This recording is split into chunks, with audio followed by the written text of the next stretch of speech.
Doesn't he deserve a chance, meaning President Trump? Well, I think he really put a lot of people in a nervous position during his whole campaign. He had a lot of divisive speeches, and he didn't choose to meet with women leaders then. He didn't choose to meet with advocates then. He didn't choose to meet with Black Lives Matter then. He didn't choose to meet with the Muslim community then. That's part of the problem. And for a lot of people, how are you going to lead this half of the country? How is that going to happen? How are we going to come together as a country and meet in the middle and all feel comfortable with this? So people, I think, were really depressed when he won and needed to come out and say, we're afraid for our country. We're afraid for democracy. We're afraid for civil rights. And it is concerning that his response, instead of, I hear you, I am your leader, I'm going to lead for all of the people, because you can't just say that. You've got to act like that. You've got to do things towards that. Instead of saying that, I want to meet with these advocates. I want to meet with these women's groups. I want to meet with these people. I want to hear what your grievances are. I want to hear what your fears are. He's not saying that.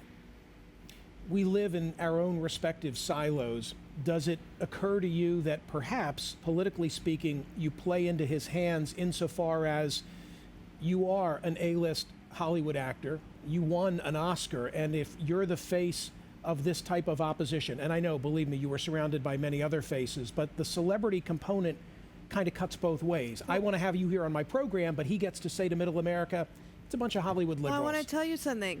I've been really trying hard to get the press to allow me to bring with me advocates who are women of color, who are disadvantaged groups of women who never get an opportunity to communicate. And I can't tell you how many people pulled out of interviews because of that.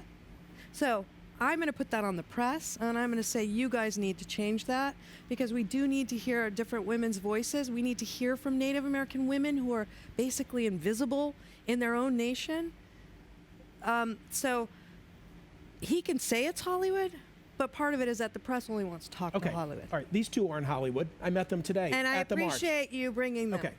Mom, you flew from Seattle. Why? I flew from Seattle because I felt like I needed to participate, that I needed to engage and feel like I can make a change. So I got on the plane, and 5 hours later, there were 200 new friends, because everybody... All coming? All coming for the march.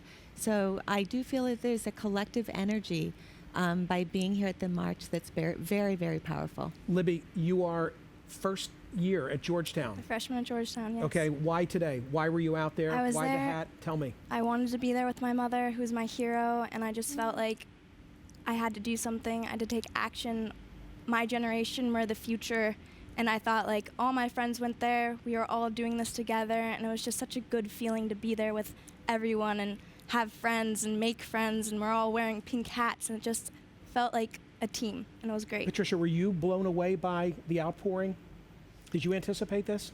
No, I didn't. I mean, I did anticipate actually a lot of people, and I anticipated a lot of people at all of these marches, but not to this level. I've been to DC many times, and I have never seen anything like this. And even the photographs are inaccurate, because you would look down one street and it would be packed as far as you could see, and you turn down another street and the whole different direction was packed as far as you could see. So the march didn't stay on the parade route. Right. It broke off, and it was just a natural, random march, and it was everywhere. Ladies, I wish I had more time.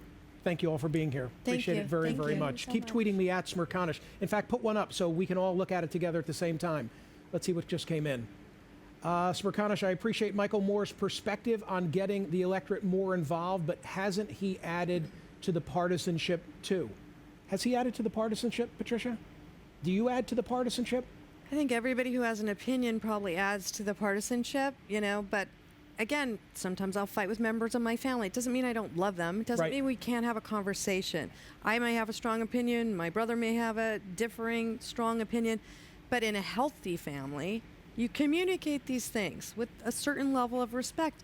But you don't hang up the phone and never speak to that person again. That is an unhealthy You sort save of it a until next relationship. Thanksgiving. Exactly. That's what we do in our house.